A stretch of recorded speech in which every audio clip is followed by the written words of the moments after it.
Science में आज हम जो चैप्टर पढ़ने जा रहे हैं वो है रॉक एंड सॉइल। हमारी धरती किस से बनी हुई है? वो है रॉक एंड सॉइल से। छोटे छोटे रॉक्स के जो टुकड़े होते हैं उन्हें क्या कहा जाता है? वो है मिनरल्स। इन्हें मिनरल्स कहा जाता है।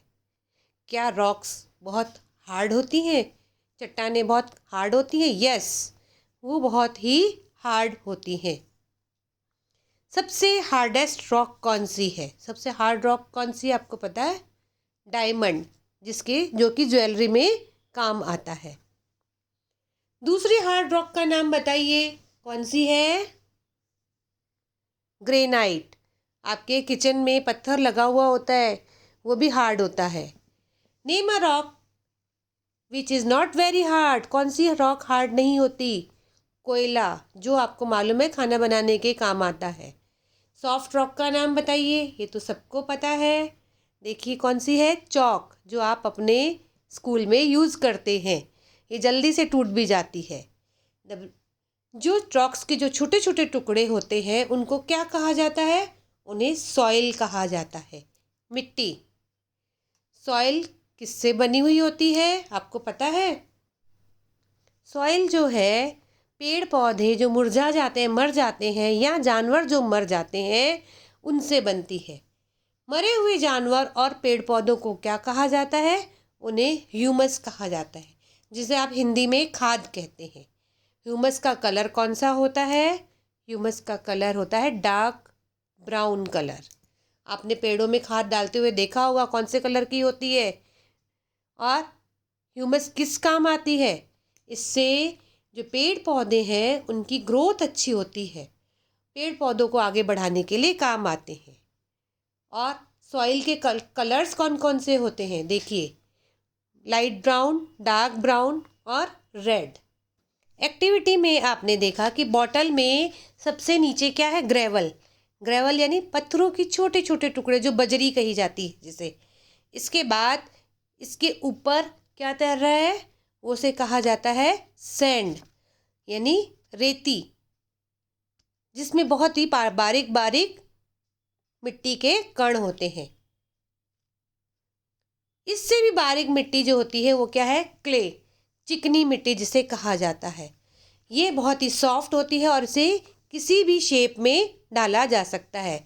उसे कहते हैं क्लेई सॉइल, यानी कि चिकनी मिट्टी। क्लेई सॉइल में क्या होता है? ये बहुत ही मिट्टी के बारीक कण होते हैं। इसमें छूने पर ये बहुत ही सॉफ्ट, स्मूथ और चिकनी लगती है। ये कैसी होती है? ये देखिए, चिपकने वाली, जिससे कि बर्तन और मूर्तियां बनाए जाते हैं। क्या इनमें पानी जा सकता है आसानी से? नहीं। आपने मिट्टी के घड़े देखे हैं, उन घड़ों में से पानी नहीं निकलता, उसमें पानी नहीं जा सकता। क्या चिकनी मिट्टी में प्लांट्स उगाए जा सकते हैं? नहीं। क्यों? क्योंकि प्लांट्स को बढ़ने के लिए वाटर चाहिए होता है। ऐसी मिट्टी जिसमें कि बहुत सारी सैंड हो, यानी कि रेती हो, उसे क्या कहा जाता है? सैंडी सॉइल, यानी बजरी। ये कैसी होती है? ये बहुत ही रफ और बहुत ही ढीली ढीली होती है। इसमें पानी डालने पर क्या रुक जाता है? नहीं। आप देखिए, घर बनते हैं, वहाँ पर बजरी में आप पानी डालकर देखिए, आसानी से वो निकल जाएगा। क्या प्लांट्स उग सकते हैं सैंडी सॉइल में? कुछ ही प्लांट्स इसमें उगाए जा सकते हैं। आगे मैं बताऊंगी कौन से उगते हैं। सैंडी और क्लेई सॉइल का मिक्सचर, उसे क्या कहा जाता है? उसे कहा जाता है लोम। क्या लोम में पानी और हवा दोनों होते हैं? हाँ, आपको एक एक्टिविटी में दिखाया जाएगा। क्या लोमी मिट्टी में प्लांट्स उगाए जा सकते हैं? यस, क्योंकि प्लांट्स को बढ़ने के लिए एयर एंड वाटर दोनों चाहिए, जो कि लोमी मिट्टी में होते हैं।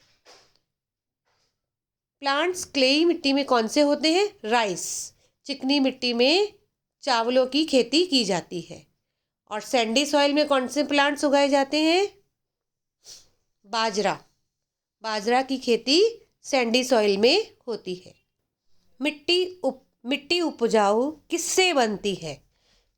वो है खाद से, फर्टिलाइजर्स से।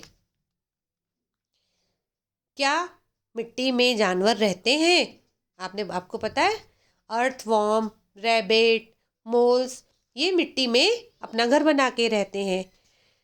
और सॉइल से कौन सी चीज़ें ऐसी बनाई जाती है जो घर बनाने के काम आती हैं? वो है सीमेंट, ईंट, कांच, लोहा। और मिट्टी में कौन से मेटल्स पाए जाते हैं? पेट्रोल और प्लास्टिक, ये सॉइल में पाए जाते हैं।